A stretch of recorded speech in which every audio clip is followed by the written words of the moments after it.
Before you go to any sales meeting, it's important that you prepare. Have a look at the company's website, make sure you know everything that you can about somebody before you go to meet with them. Do simple things like be on time, and make sure that you've prepared a list of questions that you want to ask.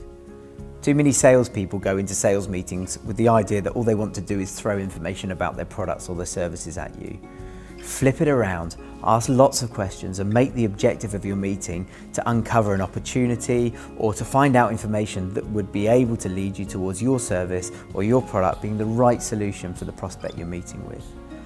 It's important that you know the questions that you want to ask and that you position that prospect to expect those questions. You can start a meeting by saying, look, I'd just like to start by asking you a few questions about your current situation. Is that okay? It's a really great way to gain their trust and to set the meeting off on the right foot. It's also important to go into any meeting clear on what your objectives are and what the end result should look like. The ideal scenario is that you win a sale clearly, but that's not always possible. Second to that should be that you come out of a meeting with an agreement that there's a possibility there and an agreed time frame and next step in terms of follow-up. That might be that you're going to meet again in 2 weeks' time, or that you're going to speak again on the phone next week. But make sure that's clearly defined and it's not left open. The third best scenario is that you come out of there knowing that your product or your services just aren't right for that person. That's a good outcome in some cases.